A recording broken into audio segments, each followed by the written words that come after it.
Hello again, and welcome back to the Fear and Beer podcast, where we talk all things horror, horror nights, and just a dash of beer. I'm Nick. And I'm Seamus.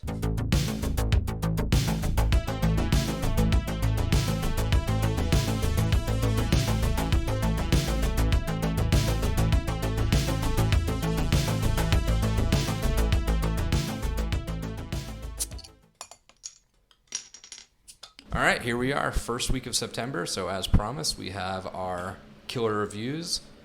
And again, we are joined with Kevin. So 2 killer reviews in a row. We got Kevin on. Of CrafteeBeer fame. CrafteeBeer fame.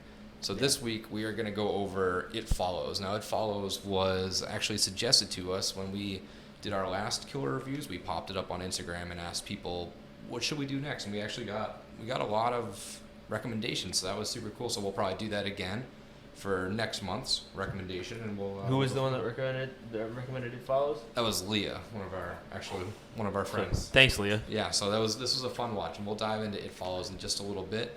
But I'm just gonna kind of roundtable a couple different things that have just happened recently that's outside of the killer reviews. So I just wanted to thank everyone for listening. We have, I think, even before last week's episode, but we officially hit over 1,000 total plays, which I don't know if it's good or not, but I like that number. Hey, it's good people for me. are listening. That's all that matters. Yeah, it works for me. So I'd be happy with 50 plays, but thanks for listening. Nick's right. It's been crazy to see it grow so fast. We want to just keep growing, so please share. Subscribe on your favorite podcast platform and let all your friends know, especially the ones that are into the dark and mysterious like we are. Come check it out. And it's just weird, too, thinking that we kind of just put this together one week and we're like, hey, let's just do a weekly podcast on Halloween Horror Nights. Horror Nights is going to be coming up soon. Record scratch, not so much, but we've still kind of continued it week by week, and we haven't missed a week. We've seemingly haven't really ran out of stuff yet to talk about, which is nice, and we have a good schedule that's going to carry us through until next HHN season. Womp womp. But one more thing that we're going to be talking about, if you listen to us and you don't follow other Horror Night fan pages or Horror Night podcasts like HHN 365 or the RIP Tour or Horror Night Nightmares on Twitter or anything like that, if you don't follow any of those, follow those, because they just released some really cool information. On September 12th, there's going to be a virtual Halloween Horror Nights event, and they have a whole schedule from morning till night of different giveaways, contests, podcasts, stuff like that. So check out that page, check out that lineup. It's going to be a really, really cool event. We're going to find a way to get involved, I think, somehow. We're going to do something. We'll get involed. Yeah, we're going to get involved somehow. We'll brush our way in. Yeah, some way, shape, or form. We're going to find our way in there. So we're going to think on something cool for you guys for that day, so that way we can make that day just a little bit less somber. I know it's going to be... I'm probably going to be stuck at work now because I don't have to take that day off anymore. I'll pour one out for Halloween Horror Nights. Yeah, we'll pour a couple out.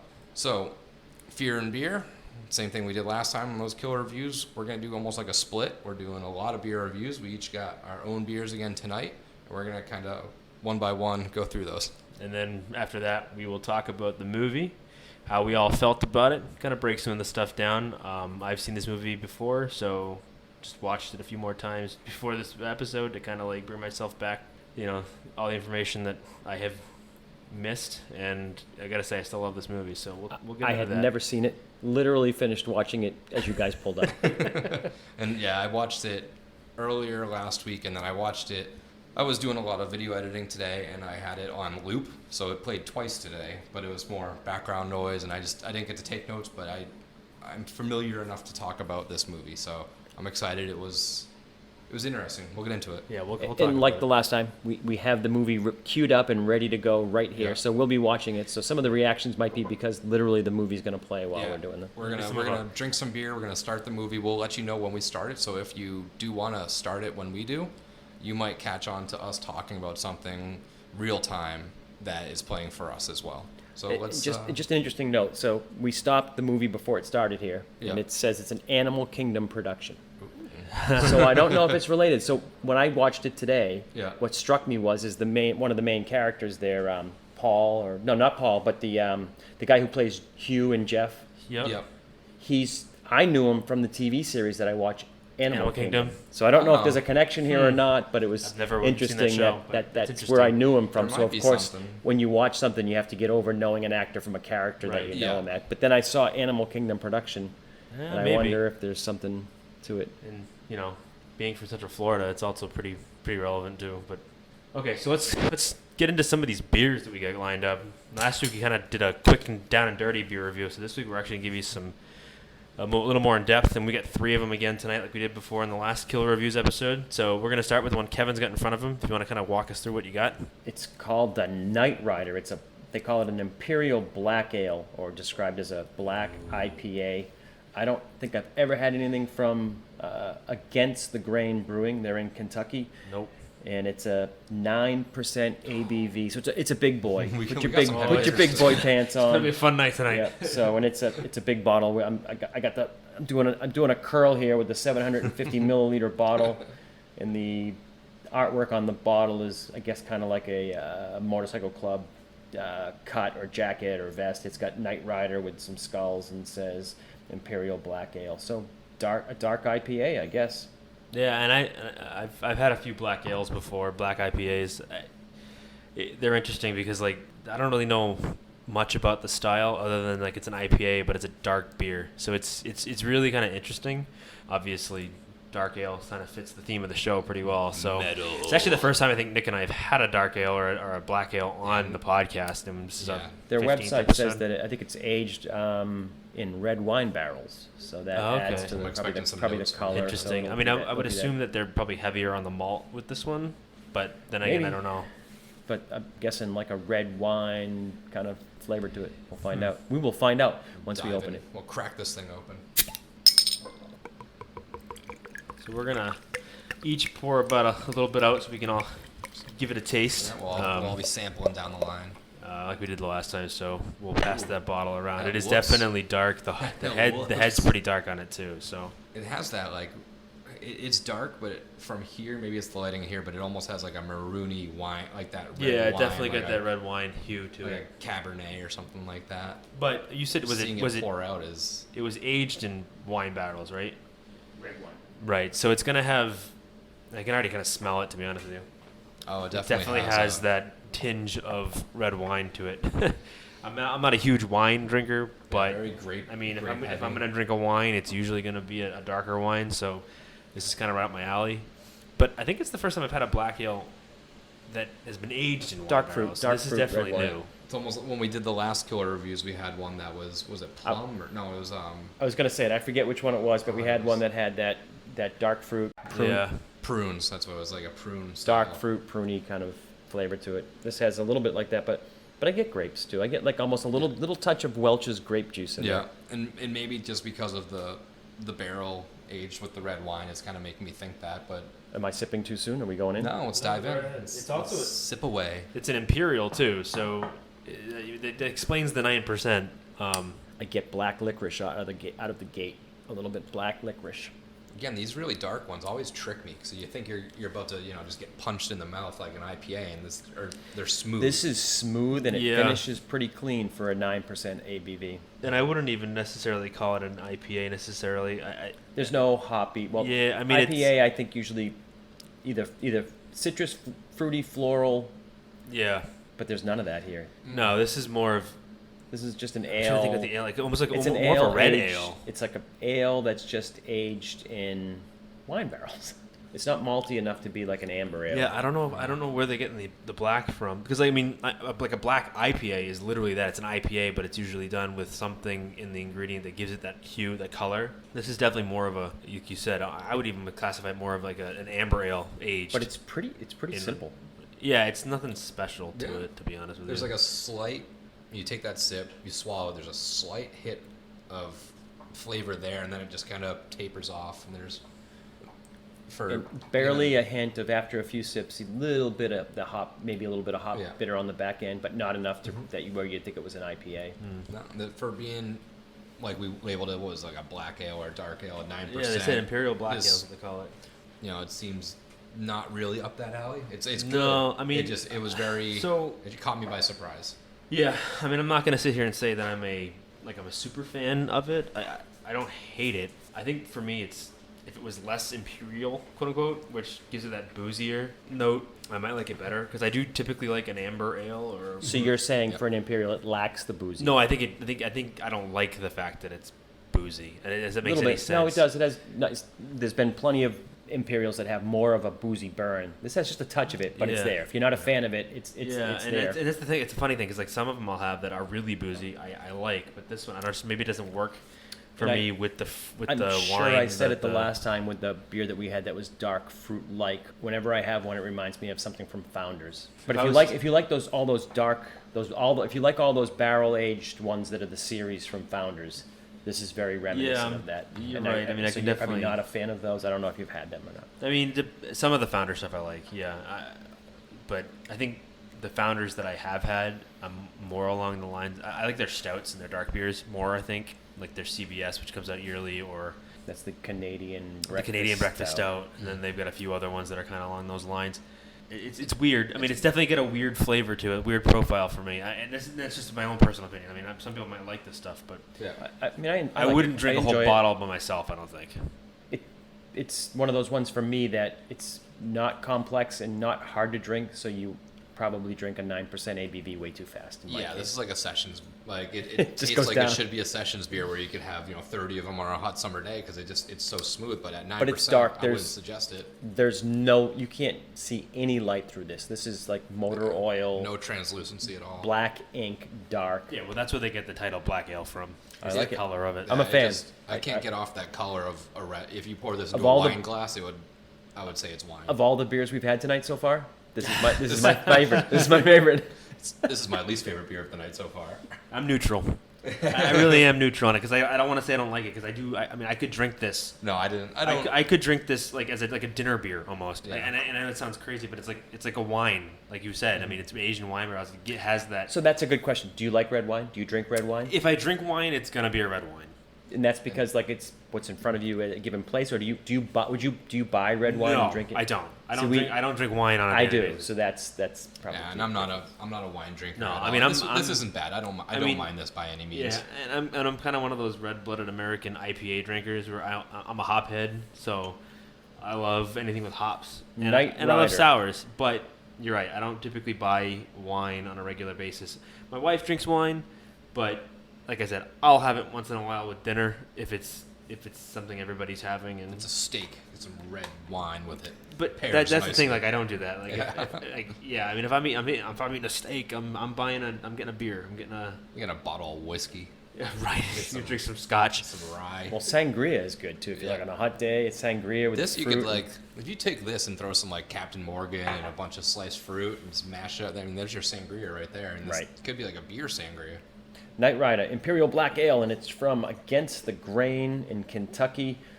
The label says, "The Lone Crusader. No beer is above the law around here. This Imperial Black Ale is interned in red wine barrels and emerges as an unrecognizable. It is not the general. It sure ain't the sheriff. It's the Night Rider." The law don't go around here, law dog. Speaking of steaks, I have to bring this up. So I found this guy on YouTube, and Kevin might be into him. It's this dude. He's from England, and he's like a flight dude. Talks about flights and stuff like that. He took a flight from Manchester, England, to Houston, Texas, and flew back that same night just to get a steak at Longhorn Steakhouse. It turns out that he actually did it because he wanted to retain his Star Alliance status, so he needed like 3,000 miles. Flight. So he takes a 9,000-mile flight. This wasn't this wasn't a simulated flight. This was an actual this was flight. like a real flight. But like we've talked before about kind of like weird YouTube channels that we like. So shout out to Noel Phillips if you're listening. You have a pretty cool channel, my friend. I think a lot of free time. I've watched some of his stuff. Free time and a lot of surplus income. All right, so let's get into the second. Let's get into the second beer. So the beer that I provided this evening is another one from Jester King. I know it's crazy. Reoccurring. So reoccurring brewery from a couple weeks ago. This time I brought one called Grim Harvest. It's kind of a dark bottle, but it's got a lantern on it, and just the name was like, wow, that's just Horror Nights beer. Written all over. It's written all over it. It's kind of hard to read the back of the bottle, but I'll read it. Super dark. Crack it. So Jester King, I believe, is in Dexter, Michigan, right? No, Austin, Texas. Oh, Texas. Yep, yeah. So they're a farm. They specialize in like farmhouse ales and stuff. They're one of those breweries, much like Angry Chair, where they're definitely local to where they are. Like it's hard to find it.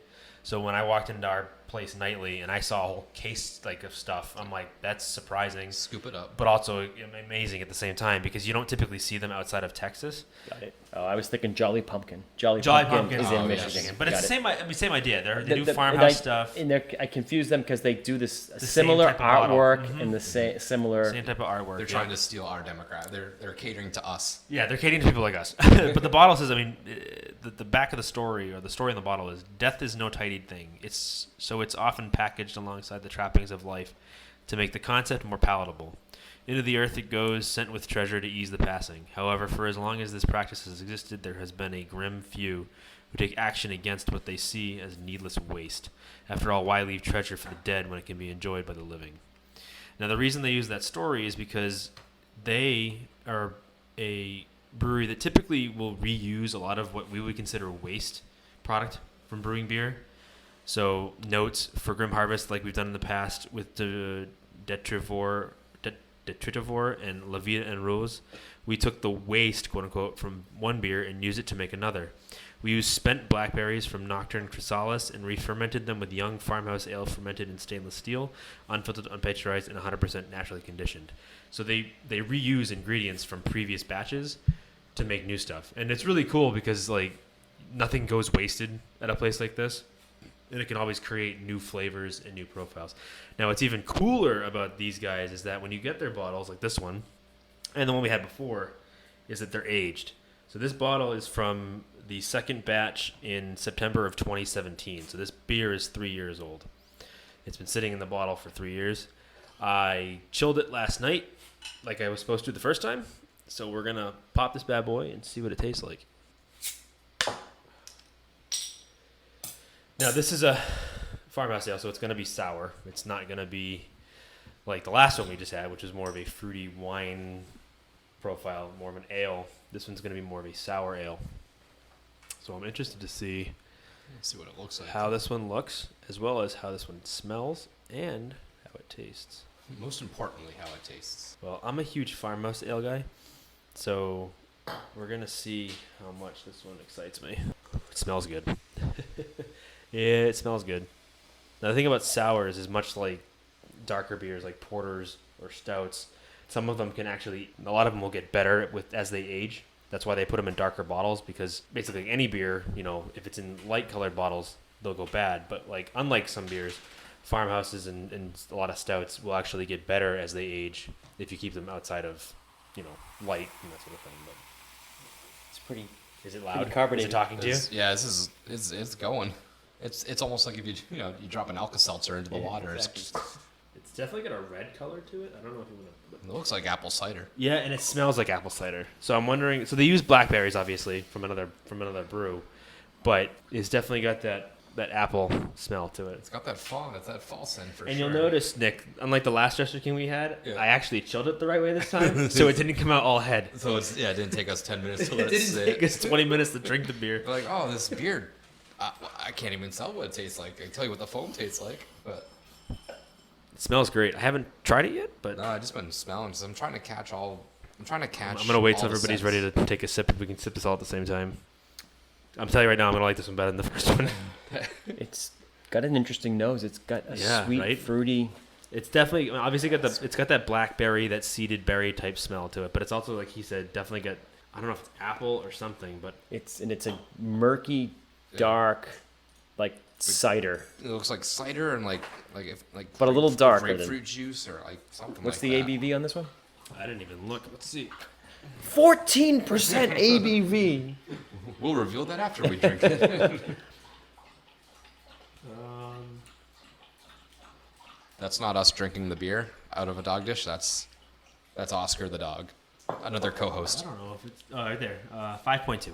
So this is pretty reasonable. This is a good breather reasonable between one. Kevin's and then mine. There aren't too many farmhouses anyways that you're going to get a super high ABV on anyways, but No, they're more about the funk usually. Yeah, and or like I said, the earthy Right, and like because it's aged so long, this bottle is as of 3 years old now as of this month. So that's crazy. Obviously, there's going to be some funkiness to it because that's what happens with a lot of the natural yeast and the natural stuff. It's still going. I can still see all the little bubbles coming from. Well, the top. usually a lot of times too in farmhouses you can't see it because it's pretty dark. There's usually some floaters. They're usually pretty unfiltered aged beers, so they have some stuff floating around in there. All right, number 2. Cheers. Cheers. Oh wow. Oh wow. Let's go. This is better than the first Jester King we had. And I could even. It's actually though, but you know what though? It's not as puckery as the first one we had. Yeah, because that one you could feel. That one you could feel, on the back of your throat. No, this is mildly tart. This is mildly tart. It's like a fruity sweet tart. But it's funny because you can, as soon as I took the sip, I could still feel the carbonation. It's like if I put Pop Rocks in my mouth or something. It is it's very carbonated. Still popping away. But and again, like the first one, different flavor, but it's not very strong. It's not a bold flavor. It's very muted. Yeah, but it's it's definitely mellow. To me, it's kind of like a little bit of a berry sweet tart. Yeah, this is more like we talked about that one. The last beer was kind of a tricky sessions beer where it's 9.2%. Yeah, it's over 9%. Either way, 9%. Either way, a bottle will knock. But it has you on that your ass. little bit of it has that smooth, drying tartness to it. Yeah. Kind of like a tart candy. This one I could still. I mean, at 5%, this could be a session beer because this isn't heavy. It's not too sour. It's not a typical farmhouse, honestly, because most of those are farmhouses. For me, I'm not the biggest fan of. Some of them are very earthy, funky.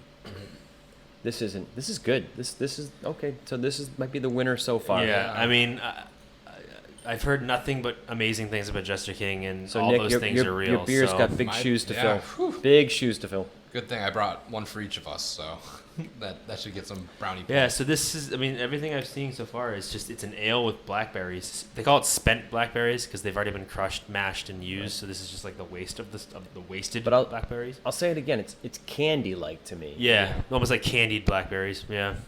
So I wonder if they added like some sort of sugar yeast to it or some sugar lactose or something like that. I like it. Yeah, this is a good one.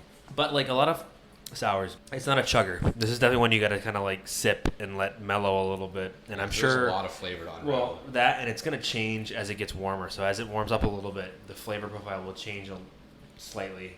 Like obviously when you first taste it when it's cold, you get a little bit more of a dry tart. This is probably going to get sourer, more sour, as the temperature gets to it. So should we set it aside then and jump into beer? Yeah, we may want to jump into 3 because I'm going to sip this one. I'm not going to be able to chug this before we open the third one. We'll let this one sit, I guess, since I mean, we got the initial flavor profile. Yeah, Nick's got a 12-ounce can, so we'll be able to down this one pretty fast. I got one for each of us. Oh, okay. Never mind. So we can break. I'll break those out just because I have so many miscellaneous beers at home that if I don't get rid of them somehow. Right, Pumpkinhead's out. So, I mean, like, that's all Nick's going to drink for the entire month of October. So everything else is, I got it. I'll go out and I'll buy, sometimes unfortunately, instead of buying singles, I'll buy the 6-pack of them. And, I'll drink 1 or 2 of them, like, oh, those are good beer. And then I go out and I buy 2 or 3 more 6-packs of new weird beer. And then, those remaining 3 or 4 just linger around until I end up not going to the beer store or liquor store and just kind of pencil back. You got these at Total Wine, right? A Total Wine, yeah. So we got a Total Wine around us. One of them, you got the lucky one that convinced me to buy it, which is a take $2 off sticker. So that's always a good sign. So the question is, can we do the synchronized opening? Ready? Oh wait, Nick's too busy doing stuff. I'm trying to pull up my information on the beer because I got to read that off to you. All right, so we'll synchronize can lift. So 3, 2, 1. I think we did it. I think we pulled it off. Oh, it's pretty close. So we'll pour these out. Now this is something that's up my alley. This is another Imperial, but this is an Imperial IPA. So I purchased this based off of I saw the can and I was like, that is evil. I need to buy that. It's a weird evil face, but it's a little bit gargoyle-like. which we talked about last time. Did you guys watch the movie Gargoyles? After I pointed out that was a real movie. I haven't watched that one yet. No. Well, Amarillo hops. So is that it kind of looks like a dude with dreads, a claymore with bat wings. It's like a metal. It's like a metal album. And so it was written. So this is like written by Black Sabbath. This is On the Wings of Armageddon from DC Brow. Well, I mean that's Brewing Company. DC Brow, yeah. Brow, yeah. So they got a little story on their can as well, and it goes, and so it was written. According to the Mayan and Hopi calendars, the transition from one world age to another will happen on December 21st, 2012. Wrong. As an homage to the transition, DC Brow has concocted an imperial IPA named On the Wings of Armageddon. So it's a very angelic, Roman style looking, like blacked out negative photo face on the can, and I thought that was pretty cool looking. So this is another heavy hitter. It's 9.2%, and it's a double imperial. So couple of big boy drinks tonight. Yeah. So these are not for the faint of heart. I looked up some information about these guys while we were preparing, and they claim that they're like one of the first breweries in the DC area. They had a lot of brew pubs, but before them there wasn't really any brewery. Brandon Skull and Jeff Hancock came together, and on tax day 2011, they opened Brow Brewing Company, and they officially tapped its first keg of beer. It seems like it's unique. I mean, I haven't had anything from the DC metro area, so this will be interesting to try. This is new for me for sure. I poured it. It smells like an IPA, like an Imperial IPA for sure. Yeah, it's got that heavy foam head still. I haven't smelt it yet, but it's not. I mean, it's a little hazy, but it's not like a haze boy, like super New England IPA or anything like that. Yeah, it's definitely got that IPA. But it smells like an IPA. It smells like almost more of like a West Coast, more traditional, is from what I can tell. Dive in, see what happens. Ooh, Seamus is making the face. Yeah, it's malty. It's got some body to it. Yeah, it's tons of body. A little thick. Yeah, I got that. So that you definitely got the grain is pretty prominent in there. Mm-hmm. I got that that strong penny taste at the end. But you know what? I think for me, it's one of those ones where like they didn't go full traditional. They tried to do a little bit different, but they didn't really go full hazy, fruity IPA. So they're kind of like in that middle ground. No, it's more traditional to me. Yeah, but it tastes like a Lagunitas IPA. It tastes exactly like a Lagunitas. Yeah, I could see that. This is probably them trying to. They knew that IPA wave was coming. What's the easiest way to get in everybody's coolers, make the most quintessential. Yeah, quote unquote IPA. It's definitely not. It's not anything different. It's the style. I mean, that's what they're going for. It's good. It's not. Yeah, it's not anything different. It's just there's some. Like I said, there's some body and some bready maltiness to it. So it's a malty beer, and like I said, if you told me it was a Lagunitas, you would probably. Same idea. I mean, if you told me it was something out of I'm trying to think of a specific brewery, but yeah, I mean, if you told me it was like a High Lie or told me it was like something along those lines. Just an IPA. To me. Yeah, it's nothing special. I mean, I can already tell you that, not to be impartial, but the one I brought, it's probably my favorite. Yeah. Just from tasting this one. But I don't hate it. I mean, I love IPAs, don't get me wrong. It's not something that I would say, oh, well, let me run out and get this over something else that I can get. To rush out for this. I mean, if you like IPAs, check it out. It tastes like a good IPA. Yeah, if you're always looking for a different IPA, check them out. But other than that, it doesn't, you're right, it doesn't. But it sounds like Seamus voted already. Yeah, so well, I've already voted. But I mean, keep going over. But I mean, this is Amarillo, so it's specifically Amarillo hops. It's not any other one. They don't like a lot of IPAs. They typically do like 2 or 3 different types. This one looks like it's a strict one type, one hop IPA. So I mean, that's probably what I'm getting is a lot of the Amarillo, and I'm not a huge proponent of Amarillo hops, but that's just my own opinion, my own tastes, but. No, not really any bitter to it. I think it's more like an amber ale. It's malty. It's heavy on the malt, which is fine. Just not what I typically correspond with an IPA. When I'm drinking an IPA, I'm looking for that hot bitter, and I want that heavy hot bitter because I'd rather it be super bitter rather than maltier. It's almost like it's not trying to offend you. Right, and I think the thing is I think the thing is IPAs in general are a hard style to get into for a lot of people not a lot of people that I know that drink beer are IPA fans because it's a tough style to get a taste for. But the people who are IPA fans are zealots. Like me, right? I mean, I'm an IPA zealot, so I used to be. I'm not so much anymore, but... Nah, you're on the farmhouse now. On the yeah, farmhouse Farmhouse saisons. I mean, once you get into those funky, the wild yeast kind of, or the ones that are that are soured with but like outside the normal yeast, you can really get addicted. You can get addicted to those. Yeah. I mean, I'm sure like you guys. I mean, I try to do multiple styles. Like I don't want to be hamstring myself to one style. I want to be able to try multiple things. And I've said this to you before, and it's hard because like you go to a place, a bottle shop, a beer store, a liquor store, and because IPAs are popular, it's like half the beer aisle is IPAs. You have to really seek out. And there's usually a good section of maybe like some stouts, but you have to really seek out the barley wines. Or the gozes, or the farmhouse, or the saisons, which I do. But even like my brother, only a couple there at that point. There's only a couple there. Yeah. Right? My brother Sean.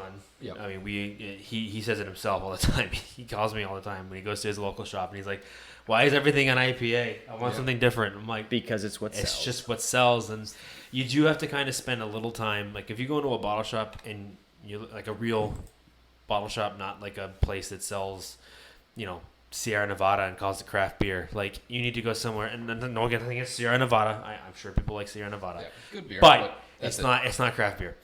If you need to go to a place that has a lot of different stuff that they either don't distribute very much, or they kind of have ways of getting it in, and then you got to take time to look at everything. Like even me, it took me like 3 or 4 trips to Nightly to really sit there and look at the wall and kind of just analyze what they had and see what they had, rather than just picking things that I'm so used to just picking, like IPA, and I just come on, you pick it on the can art. Sometimes, for sure, sometimes for this podcast, for sure. Specifically for this I'm not podcast. Gonna lie, the can art has a lot to do with it, and that's true with even wine. I know even less about wine, and it's really about a sommelier. It's really about the label. Right. It is. I'm a that huge and how much it costs, because well, that's I'm all for like the $10 bottles of wine. Yeah. Oh, see, I go bougie. I spend $15. If I were to drink wine, I'd just get the bag and slap it. But hey, box I don't know if it's still box true. Box wine isn't bad. Box wine made a big comeback. It's tried and true. That thing has been around for ages. It's not going anywhere. And that's another thing too about these IPAs, where if or when this IPA fad ever kind of like slows down, you're still going to have that 3 to 5 year gap once it's like people are done with it, that you're still going to be seeing them, because like it'll never go away. That second beer we had, where it's been bottled for 3 years, this stuff takes a while, and I mean, if you stop production now, you're going to still get quote unquote new beer for the next 2 years. Well, that's and you got to understand that, like we talked about it the last time we actually did the last Killer Reviews episode, is that like with IPAs, they don't age well. Like you don't want to let an IPA sit for very long. You got to drink those soon, because a lot of the stuff that they're using will eventually not necessarily go bad, but the flavor profile will change. Alter. And then there's styles that are completely the opposite. You can just like wines, you can like people cellar beers. Like a stout. Mm-hmm.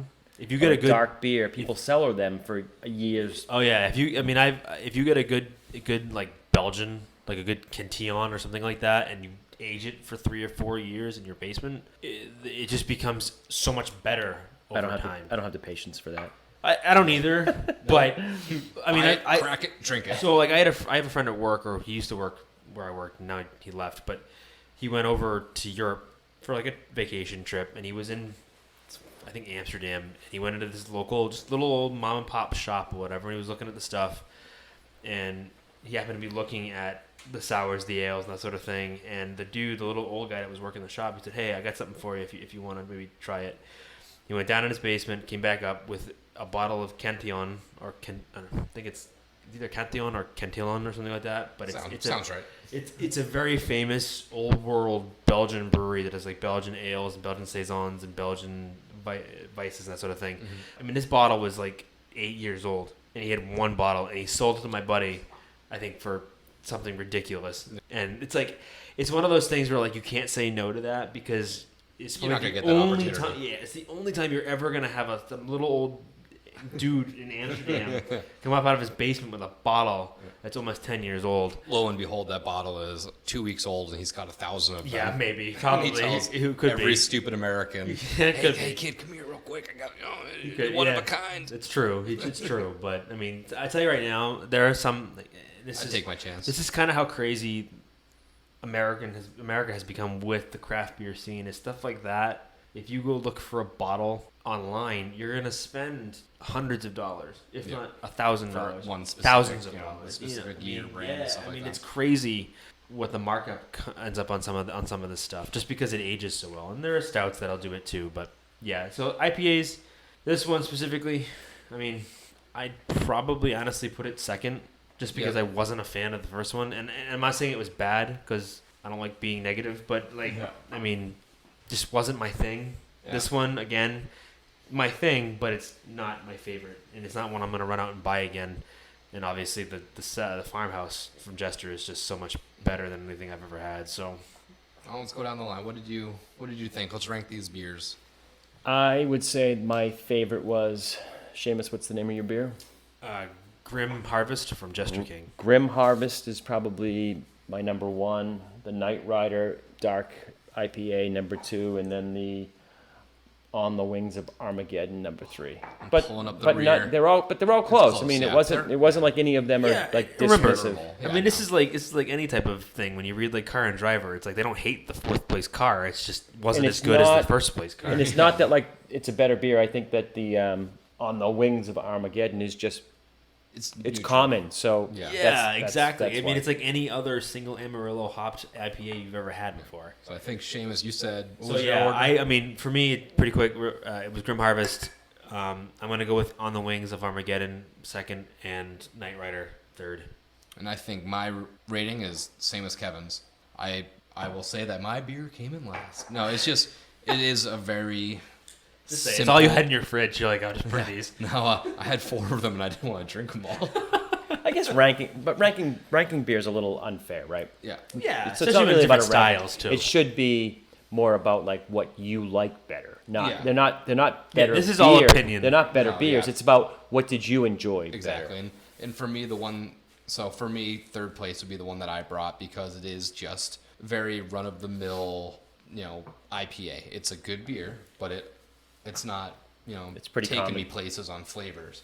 Right. Number 2 would be the Night Rider because of that fact where it kind of gave me that flavor profile. It was different. It was something that I hadn't had before, and for a 9+% beer, it didn't taste it. And then number 1 was that Farmhouse because it took me on that ride for that flavor profile. Remember, we haven't even fully completed our Farmhouse yet. So. No, this is still sitting. I want to let it sit for a little bit, and I'll polish it off while we're talking about It Follows. We have a whole movie to watch. We have a whole movie to watch. What are we talking about? Sorry. Let's dive in. I guess should we start? All right, so we are starting It Follows right now. Yeah, we may not get. TV. I mean, we may not watch the whole movie. No, but if we mention a moment. Yeah, so we can go back to the the very opening credits. Yeah, we'll start it from the very beginning. Yeah, and because I want to talk about this first scene because this really, to me, we'll start with there. Yeah, really kind of sets the tone of what you're getting into. Yeah, so we're starting that movie now. By the way, so before we get into this, spoiler warnings. I should have said it at the beginning of the episode, but please, spoiler warnings. Obviously, the movie's been out since 2014, but if you haven't seen It Follows, please go watch it. Pause the podcast. Go watch it. It's on Tubi right now. The last time we did a movie, Nick said, I am not going to say spoiler warning ever again because people just need to assume. Yeah. We're talking about a movie. You never can assume with the internet. Yeah. So I'm going to say spoiler warning. We are going to talk about things in this movie that spoil it. Yeah. There isn't a lot to spoil in this movie, but just in case. In particular. If you get really antsy. Yeah. So do you have the movie details, do you, Nick? The deets? So, some details that I kind of conjured up. So do you want to? So we can. So for my notes, I kind of just picked certain things, talking points, maybe questions that I might have for you guys and see what you think. Yeah, or round table some questions. Kevin's got some sort papers. I like to unwind things. Yeah, I have lots of notes. I unwind things. I'm a millennial. I typed my notes on the computer. I typed mine up as well, and I took a handful of mental notes, and then I was like, mental note 2, write mental notes down, and I never got to step 2, so I just have mental notes. So I'm gonna, because we're kind of watching this in the background, it's gonna hopefully trigger some thoughts that I had when I was watching this originally. Yeah. So I mean, 2014, right? Right. So this came out in 2014. What I find interesting, and this is just off the top, is that all the movies that I seem to enjoy have a really high Rotten Tomatoes score critic wise. This was higher. But like a 70s, 80s. It had a 95. This was 95. So it's a 90. Wow. It's certified fresh out of 258 critic scores. But the audience score is always low on the movies that I think are great, because I think I'm pretentious when it comes to movies, and I have just really high standards when it comes to you movies. and Rotten Tomatoes, because I feel like for the most part, if Rotten Tomatoes is high, the audience is Seamus low. is gonna like it. If yeah. the audience is high, Rotten Tomatoes is low. So Rotten Tomatoes I use as a basis. Yeah, as it's well. a baseline, and again, I've never said that like I wouldn't go strictly by it, but this movie definitely has that thing Critics about like it it. where So critics love Rotten it. Tomatoes. Yeah. What's the rating that Big- you so- below you would never even turn it on? Well, that's the thing. or I above? don't do that. Mine I'll would watch. be- I'll watch the anything. A 20%. Yeah, I'll So watch mine's it the still. middle ground that I won't watch. Like 20% or below, I'm that's super interesting. in for. That middle ground, it's just an average movie at that point. If it's anything above like 80, I'm like, okay, I got to check it out. But if it's somewhere between like 25 and like 75, who cares? It's just another movie. I want to watch the very best, and I want to watch the very So worst. so Kevin, do you know how Rotten Tomatoes works as far as their score is concerned? I don't. I look Okay, at the so- scores, but I don't so- know how they yeah, they so- derive them. So the reason why people will tell you that, like, don't go by Rotten Tomatoes specifically just because it's scored a certain way. So the way it works is every critic will review a movie and then score it either as a fresh or a rotten movie. So the percentage comes from how many critics gave it a more or less a thumbs up and how many gave it a thumb down. So this movie has a 95%, which means 95% of the 258 critics all liked this movie, thought it was fresh. Mm-hmm. That's why they say certified fresh. Anything over 80% I think is certified fresh. Yeah. I don't know the So exact it's numbers, based but- on the percentage of critics that liked it, Exactly. not It's not the average score that Right, they gave correct. it. It's Right. not like, oh, I scored it a 50, I scored it a 60, I Right. scored it a 70. Right. That's why when It's a simple thumbs up, thumbs right, down. and that's like Got when it. when Get when Out, Get Out Toy came Story out. 4. Get Out was like a 100% for the One person wrong. had So that. a given critic, you don't know if he gave it a thumbs down because he thought it was a 2, or if he gave it a thumbs down because it was a 40 and he just Right. didn't like it. Yeah. The idea is that they don't want it to be they want it to be as little subjective as possible. It's not. It's obviously everything's opinion, so it's hard to be objective about anything. Yeah. But it's more about like how many people liked it versus how many people didn't like it, rather than hey, here's Joe Blow and how he hated the movie and gave it a 2. I only bring it up because it's interesting that like they always seem to be at odds with the audience. But I love this movie. So yeah, It Follows, 2014. This was written and directed by David Robert Mitchell, and I looked him up, and there's really not much going for this guy. He has done. He it seems hasn't like done just a lot this. He from hasn't what I done a saw. lot, no. Yeah, but he graduated from Florida State University. No way. Florida Go man. Knowles. So he's a local. I I'm a Knowles forget fan. exactly where he was born. I want to say shot in the dark. He was from like Michigan or somewhere like that, but he graduated from down here. He wasn't Yeah. originally from here. That's all I know for sure. But they shot this pretty cheap. They shot it for around $1 million, and throughout its entire theatrical run, it got about $20 million back. So Yeah. financially successful. I'll admit, I actually, honestly, I didn't even know this movie existed until I saw it on DVD and I bought it. Yeah, I think I It debuted originally- at the Cannes movie. Was it a festival. con movie? And this movie won. I was going through its awards. It won a lot of those. Cons is a big one, but it won a lot of smaller tier indie style Yep. awards. So in the 20s or so. I mean, for the genre it sits in, I mean, that's kind of what it's expected. Yeah. I mean, this isn't a movie that's going to go to all these big famous award shows and win No, this awards is not because going to the it's a Oscars. horror movie. Yeah. And unfortunately, a lot of people take horror for granted. But I mean, this movie. So for me, again, I think kind of like we talked about with Insidious, I love movies that pay homage to the genre that they're in, and specifically horror. So for me, this movie is what's great about it is it's so reminiscent of 80s horror movies, but it's not set in the 80s. It's Or really, is it? I mean, who Or knows? is it? Who knows what it's set in? Which is another thing that I have. So we'll Because talk there's to that. so many things about it that, like, you know, like it almost exists in its own time and space. To be honest with you, So that's something that I noted as well. So we'll get into the whole timeline of like when this when does this take supposedly place? takes place, because there's a couple things. So this movie the director said it came from a reoccurring nightmare that he would have of like figures slowly moving towards him, and probably either waking him up at that point, which signifies he dies.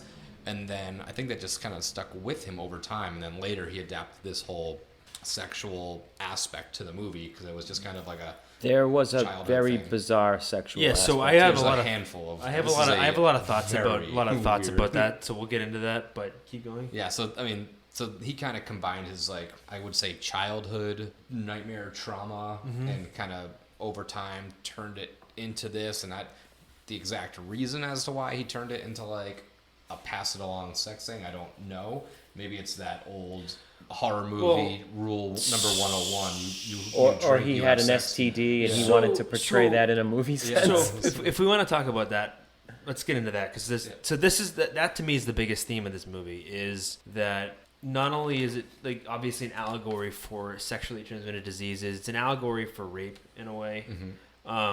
It's an allegory for the virgin hero theme that we get in every single horror movie. It seems to be like, oh, if you're the virgin, you're gonna survive. Well, this movie takes that and subverts it. Turns it inside out. It takes that and it subverts that theme. So, like to me, that's what makes it so smart. Is that like you go into it assuming, okay, well, this is interesting, and the idea. I mean, it really is kind of scary to think about. I mean, yeah. So if you take that STD, STI type situation, where you have sex with somebody.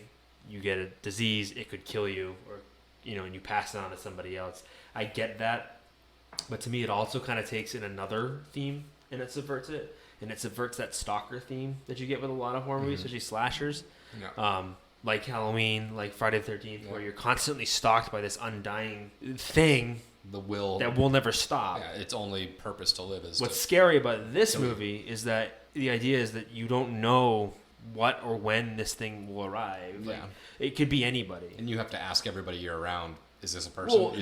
That's an interesting part, which is that you have to that you don't know who's real or who's not. So even as a viewer, you're like you're questioning every person that's in the scene. Exactly. And that's one of my notes where I said every extra in this movie is important. And that's why I think they have so many like extra like the secondary characters and friends. And it works so well with the design and the cinematography, like with the long takes and the long pans and that sort of thing. You're constantly looking at who's walking in what way. Do they look out of place? And you're never quite sure, and you're always unsettled based on like it could be anybody. But back to the higher level thing that like really adds to the depth of this is that it's kind of a moral thing, right? Like, oh, I can give this away. So. Right. Do you judge Hugh or Jeff, depending upon the character? Do you judge him for giving it away? Oh, he's a piece of shit. Well, but then you're like, die with it? but if you had it, like you're like, I can give it away. No. It's a moral dilemma, which is I'm with from you. A writing standpoint is kind of brilliant. It is. Yeah. It's a and that's what makes this movie so brilliant is that like you're right. It definitely gives you that moral conundrum where like if I was in that place or I was in that situation. Obviously, I'm going to go try to get them off my back because as we learn in the movie that it's like just because you pass it on doesn't mean it's not going to potentially kill you. Yeah. It just means that it at least kind of you create more space. I think what happens is based on watching it is that you can still see them, but they're not walking towards you. No, they aren't. They aren't unless they get you. Unless they kill the person you gave it to, which that's further in the plot line. So we'll get to. I mean, maybe I'm morally bankrupt, but yes, I would definitely try to pass it on. Would I times over? Would I chloroform the girl I had sex with and then drag her to the place to prove it to her? No, I would one night stand that girl and never see her again. Just like what happened to him. I mean, you don't have to go all serial killer. Right. So I mean, that's why. You can even explain it to her in that's any way, shape, or form. That's why he's a piece of shit. I mean, not because he passed it on, but because he's a piece of shit for like tying her up and traumatizing this poor girl. That part I didn't fully understand because I feel like if you really want to convey a message of this level, I mean, it's an outrageous concept to be like, hey, by the way. So yeah, I mean, the thing about this movie is, although it is brilliant in its storytelling and in its production, there are some things about it where you're kind of like, what? Why? Why do you go to that length? Yeah, it leaves some things open-ended. So back to that where it's like, you don't need the chloroform drugging abandoned almost parking lot to prove your point necessarily. I mean, she might not believe you regardless. Well, that part wasn't like oh, he's a Predator. It was really no. I'm not saying that. You're supposed to, but I took that part as he could have just like passed it on and ran. That's what I would. But his thing was, I'm terrible. I want to take the time to make her like a captive audience, so I can explain to her what's going on, and then tell her to make a conscious decision to pass it on. So I got the conflict. I got what he was doing. Oh, and that's what makes it so awesome is that like you can see it from his point of view. Yeah, and my thing now that we're talking about this and it's kind of unraveling in my mind, the whole chloroforming, capturing her thing almost makes a little bit more sense. So we talked about how if you pass it to one person and you're just one person in line now away. So if it kills that girl, he's back to you. Oh, it's multi-level marketing. Yeah. So if you scare the shit out of this girl to pass it along fast and be diligent, and now you're two in line. Now you're two back versus just that one girl is dead. So you scare the shit out of her. She goes out, passes it the next day, does the same, passes it. Yeah, You got 10 people in front of you. You're and dead. how they see it that explain way. it is if somebody does die or gets caught by these followers, they start working their way back down the chain. Yep, so it makes scare sense for you to whatever tactic it Yeah. takes to make them understand you have to put a good fight up because they're gonna keep coming. Because if you don't keep them at bay and send them further down the chain, they're It'll coming come back to for me. Yeah, so you gotta bury So yourself on the list. early on when he's doing that, you're like, "What? This guy? Oh my! What's going on? This guy's a predator. It's terrible." And you're like, "No, he's actually taking the time." Yeah. Whatever you can judge his methods, but his point was, I have to have a captured audience to explain to you what's going on. But now after, like I said, after talking about it, the whole like pulling her aside and really scare tacting her, it really conveys that. So this urgency scene method. in the diner is the first time where like I knew something was up, where they focused past them having dinner or whatever they're doing in the diner, and the person walking across the street. You start to realize that these strangers that are out and about mean something. Because the two characters, they're completely out of focus. The only thing in So focus you know they're is focusing on is this the guy person walking outside. across the street. Yeah, and so I'll say it's interesting that when you talk about that, when you watch it a second time, you catch things a little bit differently. Because when you watch it the first time, you're like, why are they focusing on, like, I'm confused as to what's going on. I don't understand what the point of this movie is. And then you watch it a second time, and you're like, oh, now I'm starting to see kind of where and why things happen. Another shot that we kind of talk about paying homage. This whole movie's an homage to Halloween. But this scene in particular, the one directly after that diner scene, is the two girls walking down the sidewalk smoking cigarettes. Does that remind you of something? Yeah, it's Halloween. Yeah, 1978 is the exact scene. And this isn't the only scene that does that. No. The classroom scene is Yeah. a straight rip from Halloween. But because it literally was the next scene on, it was kind of funny. Right, and this is kind of where I say where it subverts that stalker theme, where it's like in those movies, you know, they don't know the stalker's there. He's hiding in plain sight. Whereas this one, like, they're actively aware that someone is going to kill them. Mm-hmm. It's kind of like that song where it's like someone's walking behind you, like that, like that type of thing, where you know that it's gonna be there. Yeah. So it kind of subverts that a little bit. And the other thing about we're on the scene where they're walking the street, the kid cleaning his car. That's Greg. That's the same car from Halloween that Michael drives, or closely resembles the car that which Michael is like drives. a late It's like 70s, early 80s station wagon with a bad paint job. In Halloween 1, that's the car that he steals from the doctor, and he drives to Haddonfield. This is a perfect time to bring up what we kind of talked about before, was timeline. Yeah. When does this take place? I don't think it takes place in any particular timeline. Yes. So there is no timeline. There is the timeline here. So the way he wanted to include a handful of different things because this came from his dream. He wanted it to kind of resemble a dream where there's just so many varying factors. Exactly. Throughout this movie, there's modern cars. Then there's cars from the 60s. There's cars from the 80s. Yep. There's a CRT TV, but then they're also on smartphones. Right. It's so it's so subconscious. That's absolutely true. And we talked about this so subtle in the last movie when they were in that when he went back to his old house, kind of in the dream state. Yes. And we were saying how they did a great job at making it seem like a dream. Yeah. And that's true, because there's scenes here where the girls are all in the bedroom and they've got these really old TVs and stuff. Well, and then the girl's on this looks like a shell, but it's almost like a smart it's like an e-reader. She's reading a book. Yeah. Right, exactly. So that's true. It doesn't make sense. It doesn't reconcile. And then with she the later in the movie she calls somebody on a landline. No one has landlines now. No. So it's like You're right, and that's even without knowing that, you pick it up immediately because so it's like what timeline is this? Where is this taking place? And even Jeff/Hugh's car. Yeah, he's driving like a 70s. It's like a 79 Torino's. Right, exactly. Like, and he's like an older cool kid. So like, no cool kid in 2020 is driving that. No, in the 90s it's not the cool kid car. In the 70s it was, but not, after. Yeah. So they did a good job. But hearing what you said about the director describing it as he wrote this based on a dream, that makes perfect sense. Makes a ton of sense. Yeah, and I like that they subtly didn't. There's nothing in here. The only reason I saw that was like I was looking into it a little bit, but there's no years given, and there's no. Not these are all at all. background things too. They're not shoving it in your face like, hey, this is a 70 whatever car. But you're right. But the minute you put it on, you start watching it. In the back of your head, you're thinking about it. Even me today, like the first thing I said was like it's very 80s. Yeah. But what timeline is this in?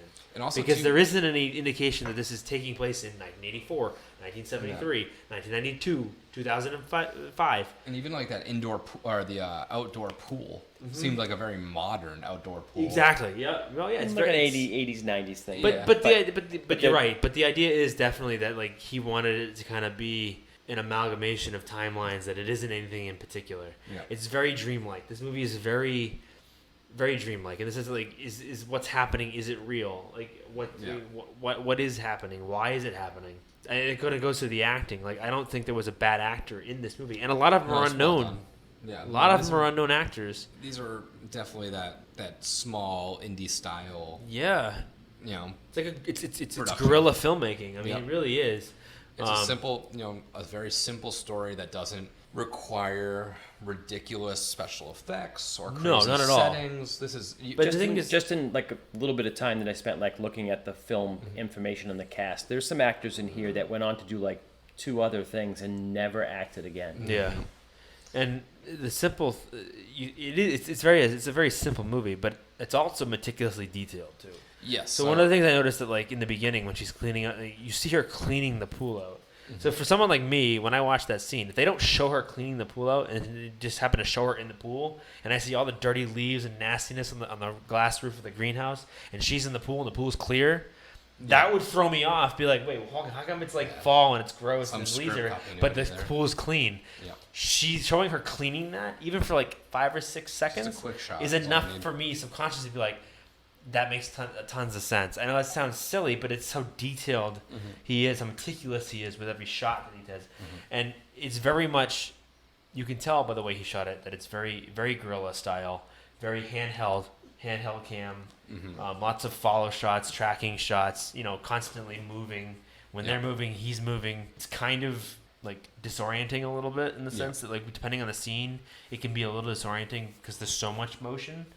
But it fits that theme of homaging to older horror movies, but at the same time being new at the same, with some of the newer stuff. But so one of my biggest questions throughout this movie was, where does it, or the people, where do the people start, like coming at you from? That's a question I had too. Like, do they take breaks? Like, do they get tired? It never gets answered. And my thing is, so this is my research that I did. So we are originally from Massachusetts. Okay. So if we flew from here back up to Massachusetts, takes us 3 hours, whatever. Are the people? Would they be walking from Florida up to Mass, or would they just appear like in Mass, like within like a 5-mile radius, and kind of come into us? Yeah. Do we have a GPS attached to our? Well, that's like. I mean, they could obviously find it. Like that's the quintessential. If a snail, would you take $1 million, and there's one snail in the world that's always moving towards you? And if it touches you, you lose your $1 million. Would you take it? Yeah. I mean, it's so like you have to at least understand that they know where you are. So they always have a north towards you. But is there like a reset point? Like if you go further than 25 miles, they start with 5 miles? I think this is where we kind of get into the weeds a little bit. This is like trying to explain why the movie is what it is. And I love the mystery of it. Yeah. That's what I love about it. And that's what makes this movie scary, is I don't need to know why it happens or where they are or what they are or why it's doing what it's doing. Just that the simple idea, the simple fact that like I can never be comfortable. And the thing is, this is going to sound really, really weird and off and awful, but someone that suffers from anxiety like me, the idea that you can never be calm, you can never really ever be. Yeah. You always have to look over your you're shoulder. always looking over your shoulder, and that's to me. And that makes me wonder if like the director suffers from anxiety, or if he has that type of that fear. If this was a common dream for him because as a child, I'm sure. So that's my point. So like, this is almost like, to me, it's almost like what I go through when I have anxiety attacks or panic attacks. Or it's like always being in that situation, always having that lingering paranoia. That's what makes a lot of the scary. descriptions and like the fan theories and description of the movie I saw, maybe intentional, is they're intentionally or maybe not intentionally, they're very vague on the rules of what these followers are and how can they do, right? Like, so they went to like the cabin and they showed up. How did they walk that whole way there? Like they went to that school with the pool and they showed up there. Like, so I don't in there. So my thing was, so if I have my place here and I have a place back home in Massachusetts, it's about 1,250 miles away. So figuring that I get on a plane, fly up there, and they walk from Florida. They would generally walk at about 15 miles a day. Nick did math. 4 years before they got there. It's 0.625 miles an hour, which equates to, it would take them 83 days. I'm assuming they're just going to walk. They don't get tired. They're dead. They're just walking. It's going to take them 83 days. That's faster than I thought. That's pretty fast. That's pretty fast. So, I mean, 83 days. So you get like a month or two. Every 2.5 months or so, you just fly back down, fly back up, fly back down. And is there only one following you? Like, so the people that you see... Well, that's the thing. You don't know. The image that they project. Yeah. Is it a different image, but it's the same follower? I think it's probably one, because you never see two at once. The way he explains it is that there's only one. He says he tells her, he says there's only one of them, and it's always following you. It knows where you are at all times. But I think the problem is again, you're getting into a situation where it's like, if you start to think of it in that situation, it kind of not really ruins the movie, but it's almost like. But in my back of my mind, I had to look up. It is a very thin story. I will admit, it is a very thin story in the sense that, like, yes, when you start asking questions like that, like, why, could I just, like, fly to another country? Yeah. How long would it take him to get me there? Can they swim? Yeah, but the point is, I think the idea is that, like, not everybody has that luxury. I mean, they're high school kids. They can't just get on a plane and fly away. And talking about being high school kids, so this scene, they're on the front porch, they're playing cards. They spend a lot of time on the porch. Mm-hmm. What's the meaning? So the movie centers around this group of kids, and they're always alone. There's one scene after the original, after after she gets dropped off after the date, and the police are there, and after that, there's the mother at the kitchen table talking to someone else.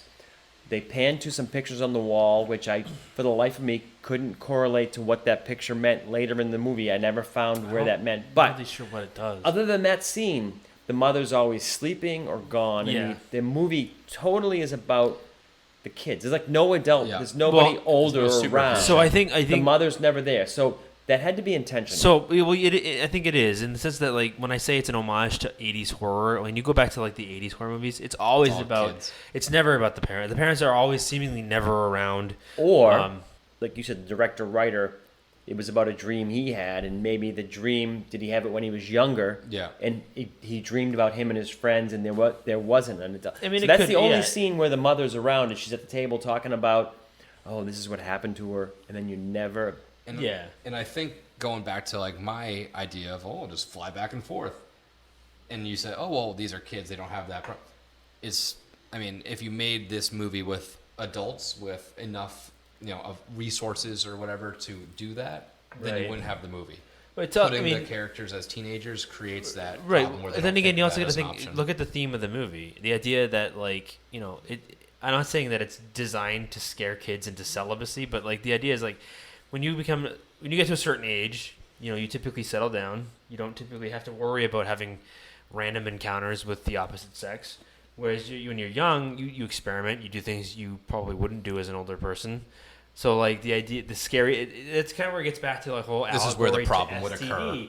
Where it's like, these kids at this age have to worry about that because, like, they're always, it's their problem. Right. They're worried about, like, they don't think about the consequences of their actions, essentially. And that's what makes this movie scary, is that, like, what if this was real? Like, you know, you telling me that I can't be a kid and have fun in life and without getting serious, without zombie killers, right? And there's no prophylactic for murderous demons. So I mean, like, after she was like told that she's going to have these followers, I was surprised at how like they didn't like immediately throw people at her. Like it went on, like there was some scenes that went on, and I start saying, "Oh, is that a person?" And that's the point. It's a slow burn. But for sure. The movie as a whole was a slow burn. Yeah, and even it is. It's even very throughout slow. the entire movie, there wasn't a lot of followers. Yeah. And you're talking too, like because we're in that scene where it's like post her being dropped off. She was with the police. She's been sleeping. And this is the one scene where I was saying this is the one time, and they kind of only show her from behind. It's the mother, or you never see the mother from.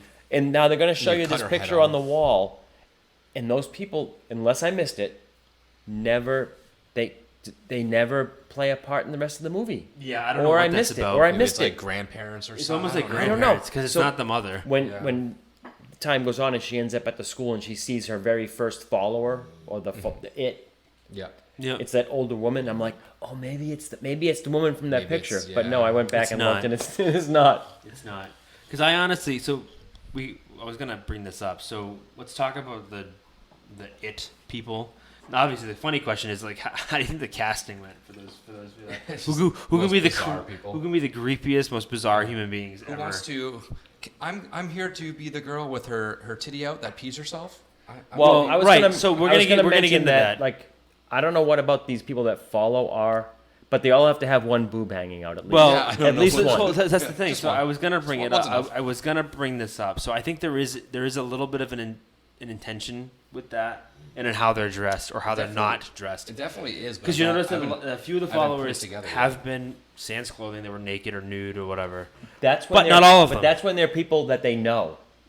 Well, When they're representing somebody that they know. maybe. Because the reason I say that is because so when you get to the scene, we're not there yet here, but in the movie, but when they are at the beach in that shed, when she leaves the shed and it comes out of the shed, it's the girl from the beginning of the movie. Oh, I missed that. If that is true. And My question is like, and this maybe not be an answerable question, is that does it take the shape of things that it has killed in the past? That's exactly what I thought. I had thought that. And when you bring that up, and I don't mean to cut you off, and when you bring that up, my thought is that kind of plays into why they're dressed or not dressed the way they are, is that they're gotten in their more vulnerable states. So like a woman that's naked, obviously she was either in the shower when it got her, or she was in the middle of the dress. Maybe.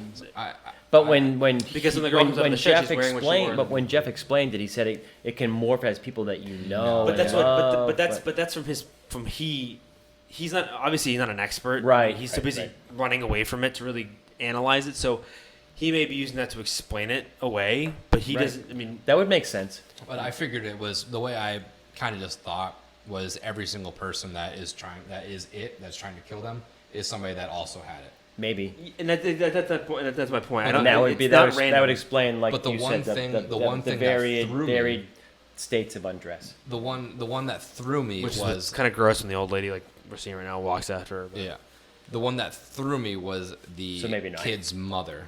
Well, we didn't. Because when he opens the door, right. It's like mom, but you don't even know if that really is his mom or but not. You don't know because you don't know if it is his mom. mom. But when he opens it, he says. But she had the required one boob hanging out. Yeah. Hey, I'm not complaining.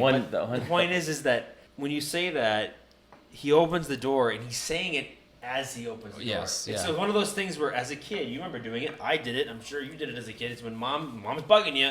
You open the door. You just assume, Mom, what the hell do you want? Open the door. If you get woken up in the middle of the night and your first reaction, if you live at home. I mean, we don't know if that really was his mother. I don't know if it was his mom or not. But so as an aside, you were talking about the casting of it. There at some point there's some poor prick that like his casting credits are naked guy on the roof for 3 seconds.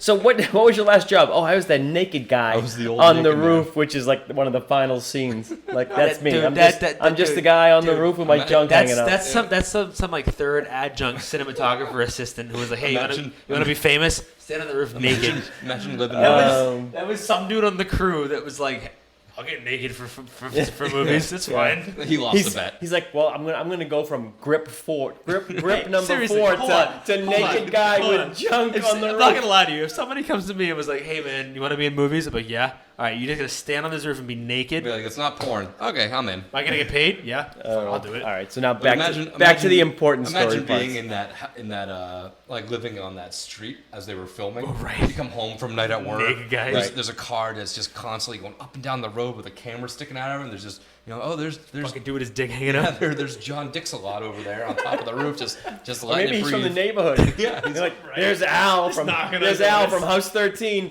I knew he was gonna work. He told us he was gonna work his way. He was gonna work his way into the movie. Famous one day. Hey Pete, bring my mower over when you're done in the morning.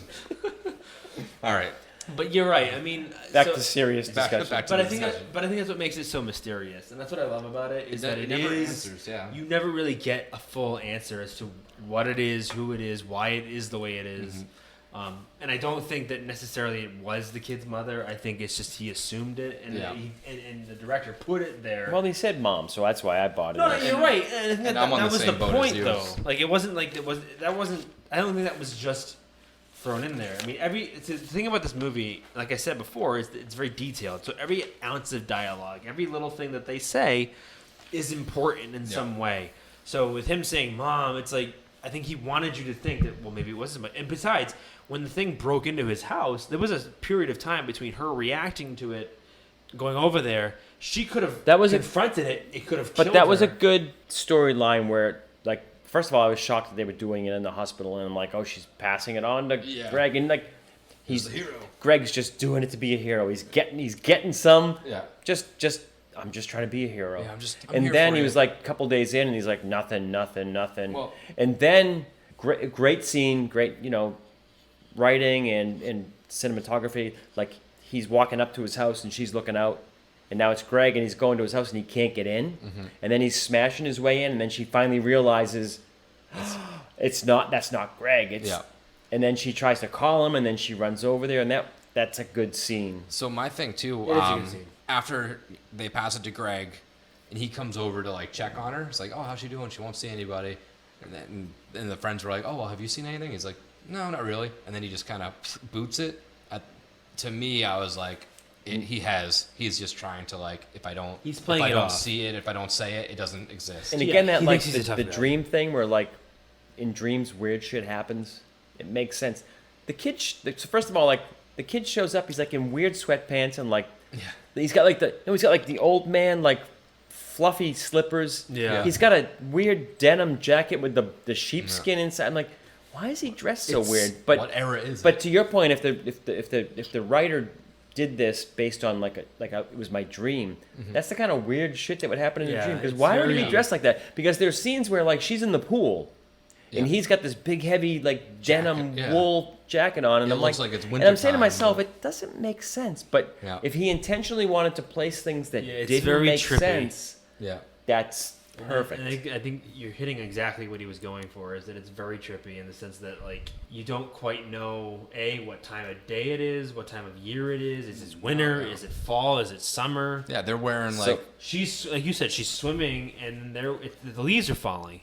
And I was, Where I is had this taking time. place? So Like- this scenario where like Paul offers to stay over, and he's talking about like, oh, remember our first kiss, and we found those porn magazines, and he's watching this sci-fi movie. I was gonna try to figure out what movie this was. Yeah. It probably means something. I'm sure But- it does. Back when it first was described as like, oh, you can pass this on, right away I said, she's passing this on to Paul. She's like, Yeah. Paul's the guy. He's and the- then the it turned patsy. out not to be So right away. that but- also kind of ties into the thing that I brought up first, where that also subverts the whole virgin hero thing. Like he's kind of the virgin. He's the virgin He's hero. the virgin of this movie. She doesn't want to like because he's like the guy friend. He's the friend zone. because she guy. actually likes. She likes him. You can go to assume that she actually likes him and doesn't She want to put cares him in for him. harm's way. Right. Versus the other kid, where they said that they hooked up before. So it was like a repeat. It's so. yeah. So it and she's not emotionally attached. So Right, exactly. this kid gets No, but killed she's by in the so-and-so. hospital, and like out of nowhere, all of a sudden, like woo woo woo woo woo. Here we go. I'm like, here we go. Nothing like bedpans to get you going. Yeah, send her. That was also a very weird scene too. I didn't understand. I mean, again, I get it, but like, and again, every time we hit the point of this is a weird scene, it brings me back to the whole dream aspect. Well, right, exactly. Why it's is very, this happening? Because it wouldn't. Yeah, so I didn't know that weird. was part of the writing when I watched it. But once you back, said it, like, thinking about it, I'm like, because that's not something that would happen in the real world. Yeah, but you can imagine having this dream, that's the thing. a dream where there's like nobody over 20 or whatever. In right, the whole but movie. I think that like subconsciously helps make this movie make sense. Like obviously, like the idea that some weird entity is just constantly following me and it's gonna kill me. It makes more sense in this world because you don't know what the hell any of this world means. Like, I wonder if because it's that dream thing, like, are there things intentionally put in here that never are explained why? Like, just to throw you. Like, so the zoom in of the picture of the like 3 people when the mother's talking in the kitchen. Yep. I either missed it, can't figure it out. When there's a couple different scenes, like when she's talking to the police after she first gets brought back to the house, and some other, they definitely focus in on like the X tattooed on her finger. Yes. Ever explained? What's that mean? Yeah, They zoom in on it. What's it mean? What? My point is, do you do stuff like that just to keep you guessing? I think it is. I think a lot of it's just to throw you off. Is just done just to say, hey, I know people are going to look for stuff, and then they're going to look for stuff. They're going to find this, and then they're not. And what finger was it now? Was it her ring finger? Yeah. Because that I can't remember. I mean, we'd have to go back and look at this point. But if it was her ring finger, that could be another thing to the whole promiscuity aspect of it. Where if there's a whole host of things that I like made note of that I'm like, what did it mean? Like, so when she was in the bathroom and that red ball hits the window and you're like, oh, this scene's gonna lead to something.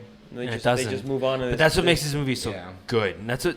So again, I say this every episode. A lot I think of false leads. That's what makes this movie so brilliant. Is that like it doesn't force feed you or handhold. It doesn't just give you things because that's what you expect a horror movie to do. Yeah. It makes you. It keeps you on the edge of your seat, and it says that you don't know what's gonna happen. Like this is a director that you can't necessarily trust in the sense that like you don't know what he's gonna throw at you.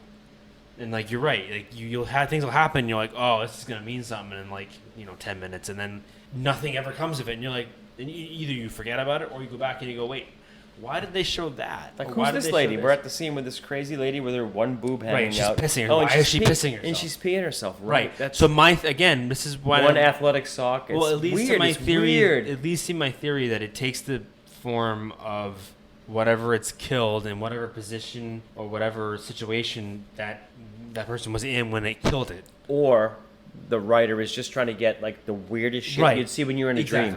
I have a woman walking towards me. She's got one boob hanging out. She's got one athletic sock, and she's peeing herself. Right. That's the kind of exactly. That's the it could kind of literally shit that be, only happens in happens in Thailand or in a dream. Yeah, it could literally be any of it. I did want to touch on it before we ended the episode. So how did you think about the sound design and the composition of this movie? So that was one of the things I was going to bring up. I loved it. The score. I love the sound design of this movie. The different little 80s style sound effects. Right, and to me, this movie is a movie for headphone users, and what I mean by that is like some of it, the dark, deep tones in scenes where you wouldn't get it with a traditional like TV speaker setup. I agree. I watched it with headphones on. If you watch it with headphones on, it starts from the beginning. Exactly. It starts with that bang, bang, bang. It was a very like this is one of those movies that started out of the gate when she's running out of the house and stuff like it has your heart pounding the minute it started. No, like usually like some horror movies will start with like the kids are playing and there's like it's a summer day and the birds are chirping and you're like they want to lull you into this normal life and then shit happens. No, this thing started with her running out of the house and that like you said, the music and the sound effects really hitting you out of it. And I think that's kind of where it gets you too. Is it uses all your senses. I mean, between the sight and the sound, and you get that deep note, and it builds, and you're like, all right, where is this leading? And then half the time, like, you might get that dark tone, but nothing happens, and that kind of feeds into you're not really sure what's going to happen when it happens because you're led to believe that, all right, well, the music is getting louder, it's becoming more intense, but then at the same time, it's not really doing anything on screen, and it kind of throws you off in that way. No, I love the sound, and I love the like the shots, the color. I feel like there was a prominent, and I haven't figured out exactly why, but I feel like yellow was a very prominent color in this. Mm-hmm. Well, she's blonde. I think yeah, she's blonde. The car was yellow. Like, I feel like that's a very prominent color, and I don't know the exact meaning. I mean, you can look at a traffic light and say that yellow stands for caution or whatever, but I think it might have just been a personal choice of theirs. This scene we just watched, kind of along that line with when the it comes tall guy, to like, the tall guy's freaky. Exactly, and that guy, it's one of those things where it's like one of those. The tall guy's freaky in this movie. When I first watched that was one of the scenes that got me. Like, I don't jump, but like you get goosebumps because like it just comes out of nowhere, and it works with that color palette. It works. And the way I analyze things, I'm out. like the tall guy means something. Who's the tall guy? But he doesn't. I don't. Again, I think it's just however you interpret what the thing is, what form it's taking. I don't think it's so much about what that person is. It's just it literally could be anybody. It could be you. You could see yourself. But it's just weird. Like it is. Every person. Weird. It's the same follower, but every form they take. Form they take, I want to analyze to figure it out. What's cool about it? There is no meaning, but I'm sure there's a meaning. Like, I've got this. I can figure out what they mean, but I can't. But it's true. I mean, but I think what it does is it creates that sense of unease and paranoia in the sense that when you see certain scenes, like the scene where they go to the high school to find out who this kid was, who this Hugh Jeff guy was, and it does the big pan shot, and you see that one girl walking towards the camera, and you're like, is she it? Is she not it? Like, they want you. Like, they don't focus on her. There's no like. Close is that her? Is that an it? No, but you don't know. They have no. I was going to say there's no. If she's got one boob hanging out in the middle of the campus, you're like, oh, that's it. That's her. You know. But that's freaky too, though. You have. It happened a couple times, even when they found Jeff and they went and talked to him. He has to ask people like, do you see that person? And they're all like, yeah, she's right there. And they're like, oh, he's like, oh, thank you. So can you imagine going through life having to ask other people if they see people that are walking towards you? That's freaky shit right there. You bring that up, and it's kind of interesting is that, and this is something else I notice, when it's somebody that is clearly, like when it takes the form of something that's like messed up, half naked, it's very obvious, right up front, very much. But like on the beach scene when it's her friend, and first of all, her friend's out on the raft saying, you guys should come into the water. And then she's also behind her grabbing the hair. Well, that's my point. So like, I think like when it wants to be subtle, obviously the character, the whoever is playing it is very subtle. They're fully clothed. They look normal. It could be anybody just walking towards the school or towards this area or on the beach. But then when it's very obvious, we're in scare mode, she's being hunted by something, it's the naked, pissing on herself, pissed off, angry demon. It's funny how they just pick and choose. So it's kind of how it works that way, and I think that's part of what creates the fear. This scene when they're like at the playground and they want to go, they know that they need to go find Hugh, which is really Jeff, right? Yeah. And they're like, we have to go find him. And Greg, who's like the weird neighbor kid, shows up. Yeah. And asks, "What's going on? Is everything going? Is everything all right?" And they're like, "No, it's not. It's not good." And he's like, turns around and he leaves because you think he's kind of like the weird guy who doesn't care. And they're like, "Oh, you're leaving?" And he's like, "No, I'm going to get my car because somebody has to drive." And you're like, "Yes." Like okay. This is where like in a story the hero's journey starts, right? He's taking. You're like, he's the first step. And he's like. You're like, now you like him. He's the weird guy that's across the street, kind of like lurking, watching his car. But he's like, no, somebody has to drive. And you're like, all right, we're getting in the station wagon. And then you're like, you're all in. And from this point on, he's a good character in the movie. Yeah, because prior to that, he was just like weird lurker across the street, right? Yeah, but no, from that point on, now he's in on it. It's whether it's out of boredom or he actually cares about these people. But they're on a journey now, so. But yeah, this is what kickstarts the actual. And then they actually find them, which is great. Mm-hmm.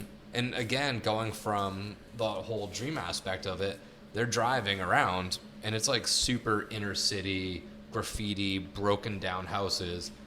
But then at their house, it's like a normal, just like cul-de-sac of nice houses. So again, trying to place not just the time frame, but the location. Well, the location, it's like the Detroit, right? because they talk about they go past 8 Mile, which is She talks about 8 Mile. Yeah. So I'm gonna guess the writer, is he from that area? Is he from Detroit or Michigan? something? Oh well, I said Michigan earlier, I think. Which so makes sense because he totally sense, played the 8 Mile between the suburbs and the city thing into that. Right. So at this point where they go to the house where Hugh, aka Jeff, was like, he rented it long enough to have a persona to rope her in to pass it on. And so they're showing you how he covered all the windows and he hung like cans to protect himself. And so at that point I'm saying like, well, what do the cans do? Because like nobody else can see them. So I'm thinking that like they're in your mind. They're not really physically there. So how's the cans going to help you?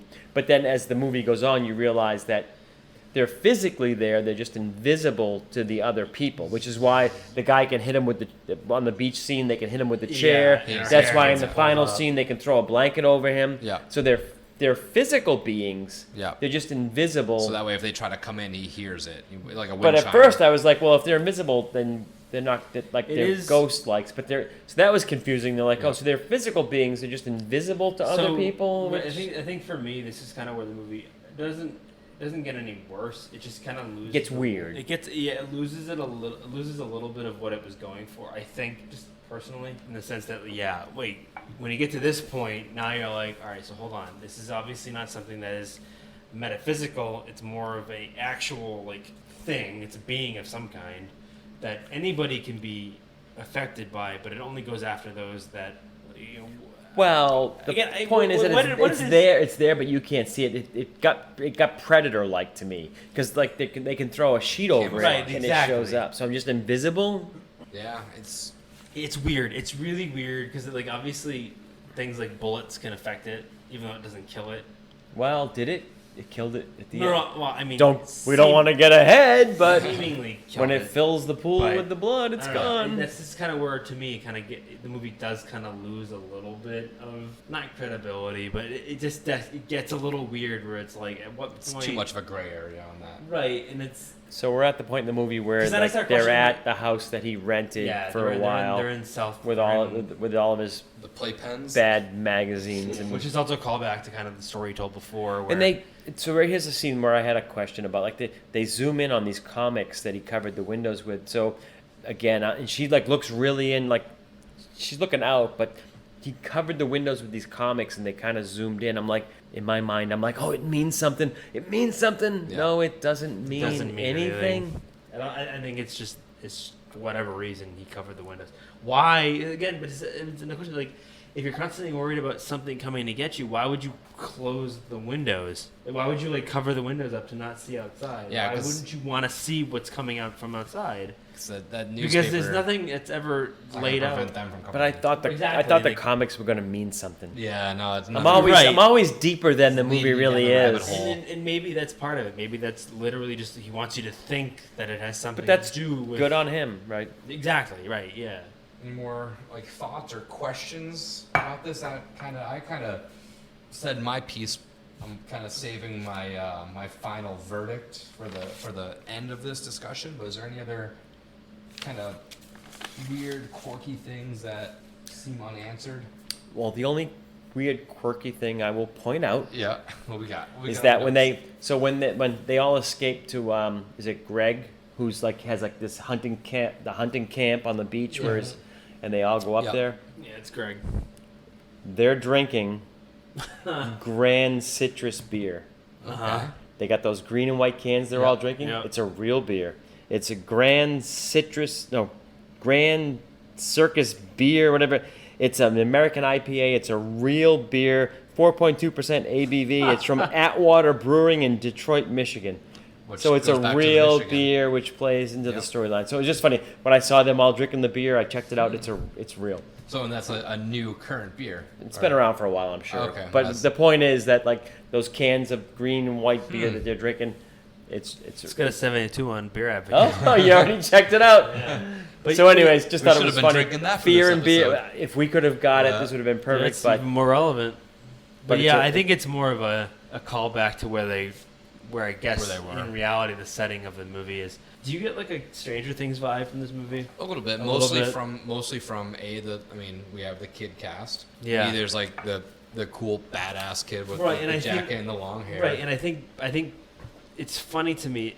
We talked about kind of how this movie doesn't really have any setting. I think each kid kind of has their own place in time, whereas obviously Greg is very much the 70s greaser kid with the old car and the jean jacket and the long hair. She's more of a modern teenager. She's got her friends that are, more modern. Yeah, and her little nerdy friend, that little like ebook is kind of 90s-ish. Yeah, and I think so. Pinpointer. So I think what's interesting about even the kid, the Hugh Jeff kid, he's got the earring in his left ear or whatever. So he's very much that 90s NSYNC pop punk type kid. So it's almost like they all kind of represent a different era, different generation all in once. Yeah, and what was I gonna say? And then the thing that ties it to Stranger Things as well is obviously the soundtrack. Exactly, it's very much a Stranger Things type soundtrack. Even like our entrance music from Vampire Stepdad. Yeah. I mean, it's very much that 80s synth pop that gives you that dark tones. Very much like the movie It by Stephen King. Same idea. So yeah, I don't, it's interesting. I don't really have any other questions that I would. No, so the ask. final scene, from what I read, people think that the final scene at the pool, the it that's following her. I guess if you look at the photos that are like in her room, the Polaroids in her room earlier on, that man that's at the pool at the final scenes is in those. So they say that it's probably her dad. Well, he's representing her dad. I could see that theory making sense. So that is probably who that is. Because you never see him. He's never, as far as you can tell, he's not in the picture. Right. Well, Yeah, no. none of the adults are. Well, exactly. And then the final scene, everybody is up to debate. Like the final scene where they're walking down the sidewalk holding hands, and then it just ends. Yeah. Did they kill it? What does that mean? Like so they leave. They're walking down the sidewalk. There's somebody. They pan to show somebody behind them walking towards them. Is that like it? And then they just leave the ending up to your interpretation. I think it's a little left to your yeah, that's interpretation. obviously the point. I think it's kind of like just left Which I up can to go you. either way with those endings. It's like I'm like, no, just tell me what the ending is. Yeah.